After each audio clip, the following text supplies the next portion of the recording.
কুয়াকাটার উপকূল সংলগ্ন বঙ্গোপসাগরে জালে উঠল ঝাঁকে ঝাঁকে রূপালী ইলিশ।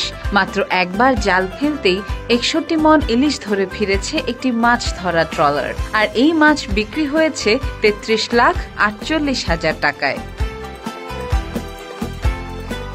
গত বৃহস্পতিবার আলিপুর ঘাট থেকে ২২ জন জেলে নিয়ে যাত্রা করে এফবি আল্লাহর দোয়া নামের ট্রলারটি। কুয়াকাটা থেকে প্রায় ১৭০ কিলোমিটার গভীর সমুদ্রে গিয়ে জাল ফেলতেই উঠে আসে বিপুল পরিমাণ ইলিশ। এই বিপুল পরিমাণ মাছ সোমবার বিকেলে আনা হয় আলিপুর মৎস্য বন্দরে। মাছগুলো নিলামের মাধ্যমে বিক্রি হয় মেসার্স খান ফিশে। কলাপাড়া উপজেলা সিনিয়র মৎস্য কর্মকর্তা অপু সাহা বলেন, তাপমাত্রা কমে যাওয়ায় গভীর সমুদ্রে মাছের প্রাচুর্য দেখা যাচ্ছে।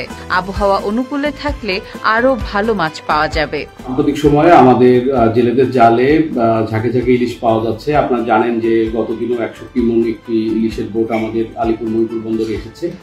আমাদের ৫৮ দিনের যে অভিযান আমরা পরিচালনা করেছি, সেই সাথে আমাদের ইলিশ সম্পদ ব্যবস্থাপনার যে আমরা সারা বছর করে যাচ্ছি তার সুফল হিসেবেই এই ইলিশ মাছগুলো আসছে। আমরা আশা করতেছি যে আমাদের জেলেরা যারা সমুদ্রে যাবে প্রত্যেকেই তাদের কাঙ্ক্ষিত যে ইলিশ সেটা তারা আমাদের সমুদ্র থেকে ধরে আনতে পারবে এবং তাদের যে অর্থনৈতিক যে একটা দুর্দশা চলছিল সেটা কেটে যাবে বলে আমরা বিশ্বাস করি। ধন্যবাদ। ৫৮ দিনের নিষেধাজ্ঞা শেষে গভীর সমুদ্র থেকে ফিরে আসা এই ইলিশ যেন নতুন আশার আলো জেলে সমাজের জন্য।